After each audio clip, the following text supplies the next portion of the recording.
Hello everyone, it's Alright here, and I thought I'd give you an update on my thoughts on Toy Fair. I might stick some pictures over the top of this, I might not, but I'm guessing we've all seen them all anyway. So this is going to be a bit of a rambling video. If you want to see loads of detailed pictures of Toy Fair pictures, then I'll probably ship off to another video. This is just really my reaction and my thoughts. So, start off with NECA. Now NECA have done some amazing stuff in the past.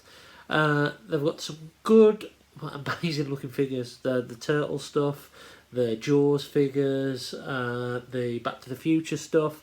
The only ones that really appealed to me were the Alien, the 1979 classic film, with a couple of the crew and a new Alien figure, which looked really, really cool. I wouldn't mind picking up that, but I have only got one Alien shelf, and that mainly revolves around the Kenner line, so I'll just have to see with that one. Of course, Transformers, we might as well get there at first.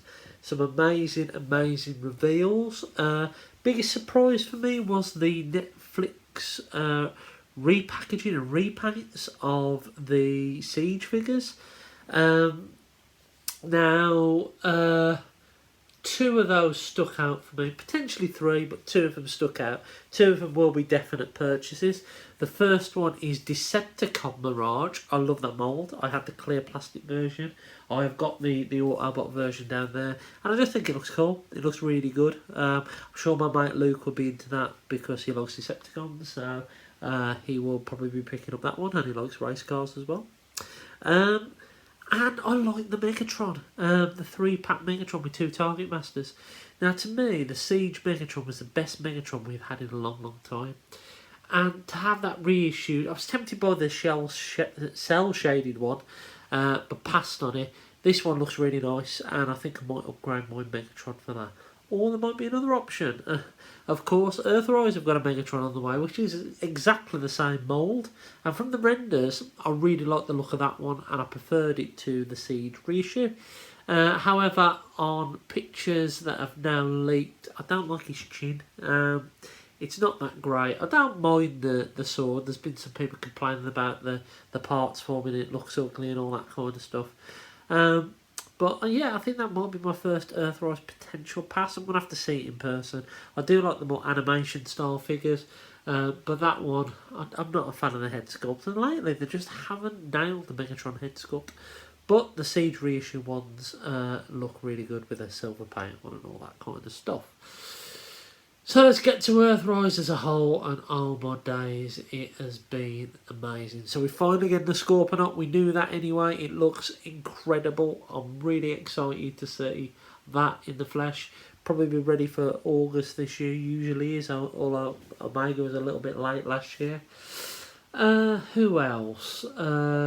Obviously Skylinks looks absolutely incredible. He will be another definite pickup. To me, Omega and Jetfire were amazing. So to get another Commander class and another Titan figure so soon after those were released, well, it's been nearly a year, but you know what I mean. Amazing. Really excited by those, I really am. Other figures, Snapdragon looks really good. I wasn't impressed with 8-Face, but Snapdragon looks really nice. Not sold on Double Dealer. Really, that'll be a maybe, especially now these leader figures are basically just Voyagers with a bit of tack chucked on them. That'll be maybe I'll wait till it comes down in price a little bit. Runamuck looks really cool. Was it Runamuck or Runabout? I always get confused. But the one that we're getting, the white car, that looks really wicked. And then, of course, we're getting some Quintessons, and we're getting an Alicon. I forgot what they were called then. An Alicon. Amazing. We're finally getting the Quintesson in the main line, a G1 looking one anyway, and an Alicon as well. I don't think we've had one of those before. There are some amazing toys coming up, and yeah, it's going to be one hell of a year. I don't know which ones I'm going to pass on, really. There's not going to be that many. Probably the ones that have had a Siege mould before. Unless it's an upgrade, then I might move on the Siege one. We will see. We will see. And while we're on the subject of War for Cybertron, I saw the Netflix trailer. Looks quite good. A little bit reserved about it. Not 100% sold on the toy accuracy designs of it. My main issue is the 5mm ports all over them in the show. I mean, what's that all about? I don't get it. But it looks promising. It looks pretty good. And I look forward to watching that when it comes out in June time, I believe it is. So, other stuff. The thing that stole the show for me, the absolute thing that stole the show, was the Ghostbusters stuff. And to see the vintage reissues of the Kenner line, I'm really excited about those. And interestingly, you'll all know that I'm really, really lucky that I've got the majority of toys from when I was a kid here and in my collection now. But one of the major gaps is my Ghostbusters. I haven't got them. And I haven't got any of my vintage Ghostbusters at all.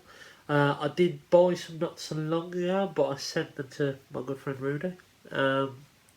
So he's got those now. But I really want to pick those up. I haven't quite decided on if I get them all or if I'm just going to get an Egon and a Slime. And the reason for that is that, and a Stay Puft Marshmallow Man. The reason for that is I always used to get Egons when I was a kid. I used to have all the Egons. I've even got the blue glasses on there, look. So, yeah, I think I'm probably going to just go for Egon. Then there's the other line that look like the Ghostbusters from the film, but the 5 points of anti-clash, I don't know what they're called, really sorry. I've only seen the one photo of them, but they look quite cool, with the weird exploding ghost things.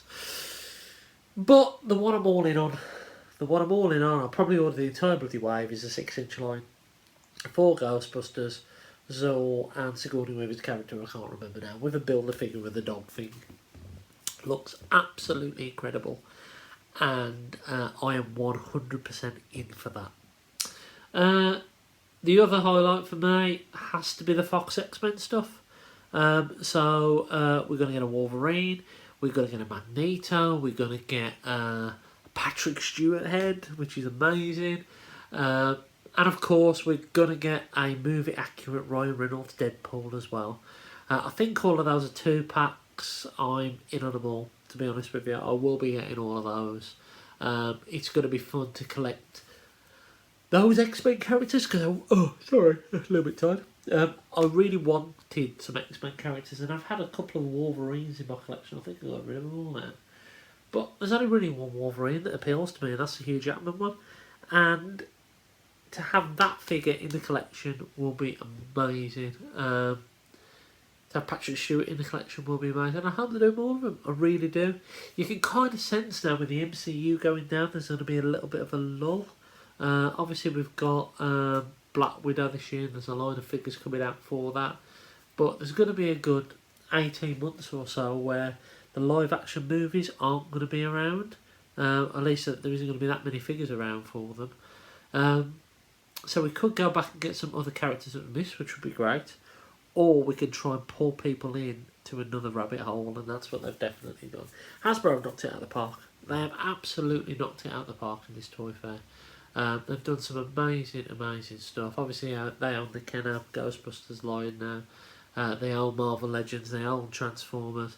And they've really, really done some amazing stuff. Amazing, amazing stuff. So, if I was to pick 3 things from the toy fair that I would want here and now, what would they be? So I'm going to pick one thing from each line. I'd